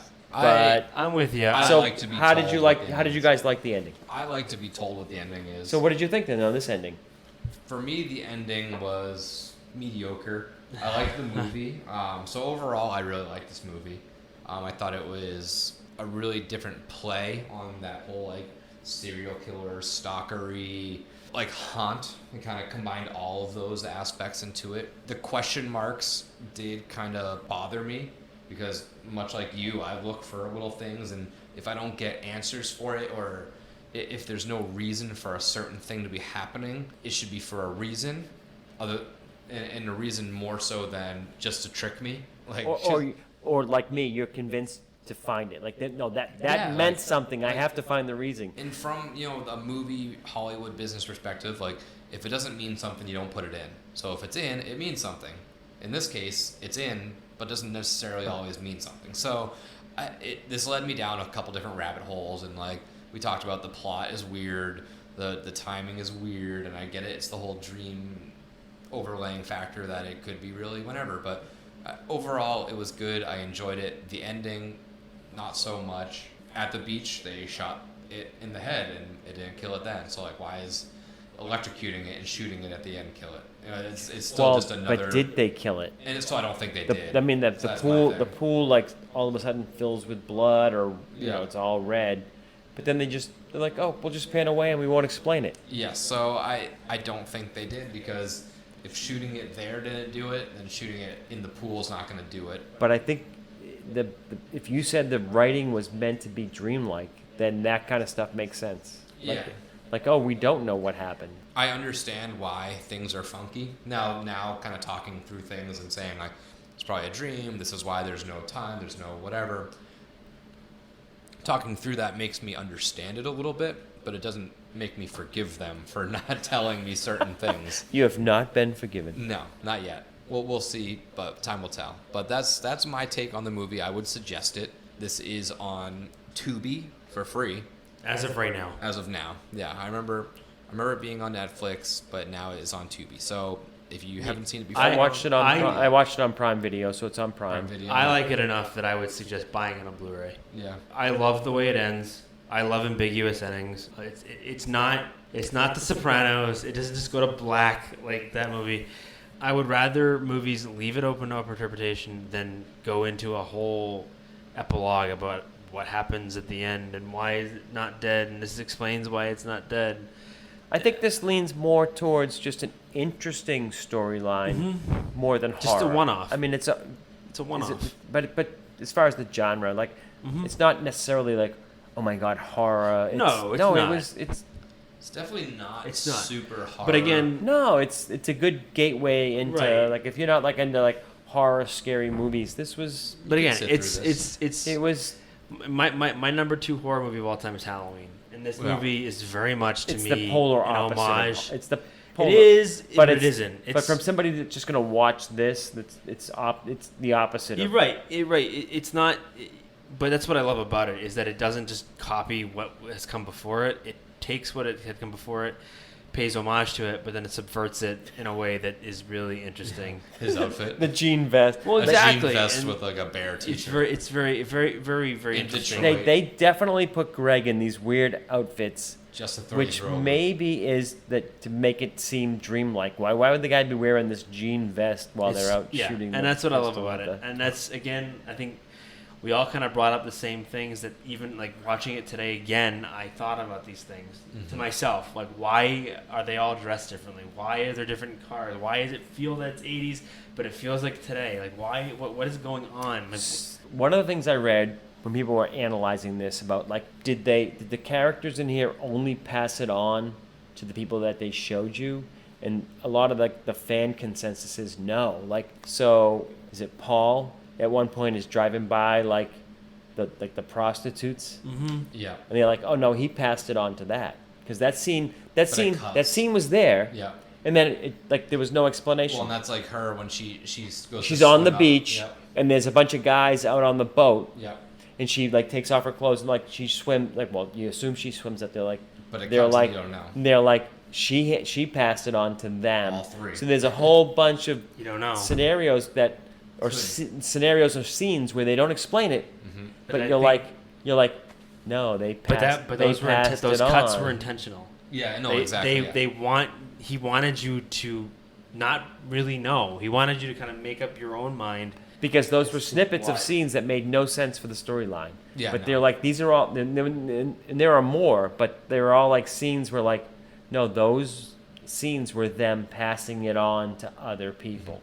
So now we're actually, I know we're wrapping up, but we're on the scene where they're on the beach and the girl gets her hair pulled up. It's the first time that the other people can physically see what's going on. And just they hit it with the chair and they kick that kid back. So my thing is though, like, does each little like it character have like a different killing method? Because her method wasn't too hot; it was to pull her hair.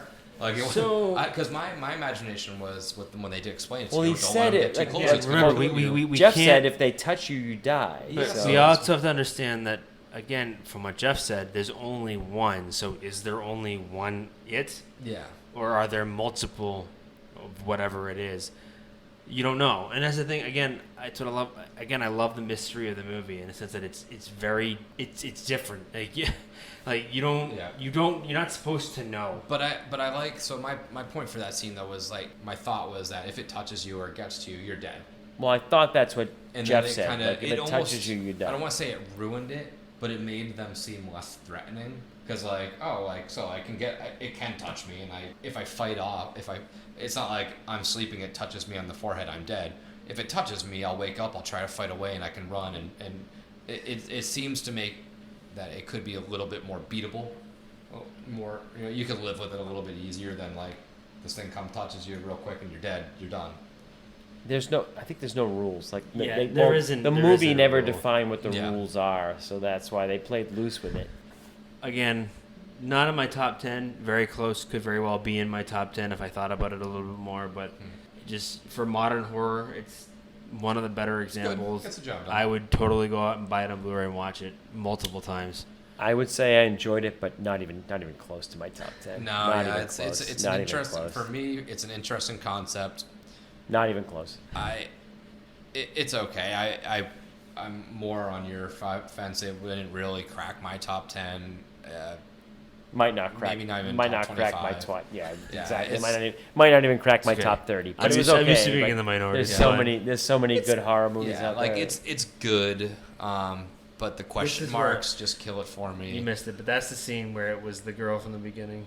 But yeah, it's just too many question marks, and I like movies that like we talk about like Halloween, and there's not many answers in that. Tied up. It's a simple storyline, and this is a simple storyline as well. I don't need everything explained, but if you're gonna give me pieces of information, at least make sure that those pieces of information are like. Oh steady. no, I'm all about like if you want to give me stuff to mislead me that means nothing, I'm all in. Yeah. Shame on me for trying to figure it out. Yeah, but like don't give me like very open-ended information. Give me definitive one way or the other. If it's gonna kill you if it touches you, then let it kill you when it touches you. Explain the rules to what the Don't leave me halfway to astray. It's it's a fun watch, but it's true. I mean, I would suggest. But again, I would remember suggest also watching. like at what point do you expect that information to be given to you? Because like I look at it as I can only take so much from the messengers that are providing me this information. They don't know anything much more than we do. All they know is what's coming after them. How do they? He's not dead. How does he know if it touches him? The easiest solution is to have never had that ghost pull her hair up, because then I would never have known whether he is true or not. But the fact that like they followed up with I throw the blanket over him and like he's there. Yeah. So that they're showing you that he's physical. Yeah. Which then it's like he's just invisible. It's like it's one thing to have a person that is like being followed who can see them, but now everybody can really. Everyone can see it now. Everybody knows he's there. He's invisible to them. That's different than a psychological. Right. Oh, he's just in my mind. Yeah. He's attacking me. Now it's like Casper the Ghost. I throw the sheet over him and I can see him. That's a little weird. Around, so it's an interesting movie. Definitely watch it. But other than that, that's really all I got for this movie. Yeah, that's all I've got. It's just okay to me. It kept me interested through the whole movie. But I didn't lose interest. I've watched it a handful of times already since the first time I watched it. And watched it once, finished it just before we started. Yeah, there's more yellow. So I think it's a recommendation from all of us. I'd recommend checking it out. But I'm not going to say it's going to skyrocket up into your favorite movies of all time. Had fun. Thanks for having me. I loved it.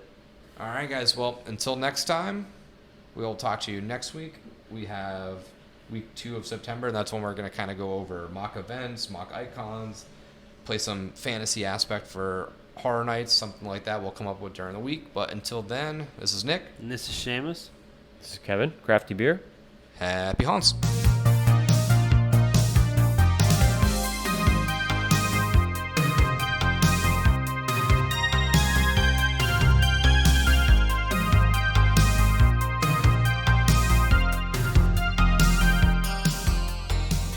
And again, I would just like to thank Vampire Stepdad for letting us use his music for our intro and outro music. So if you would, just go check him out. Spotify, Facebook. Again, that is Vampire Stepdad.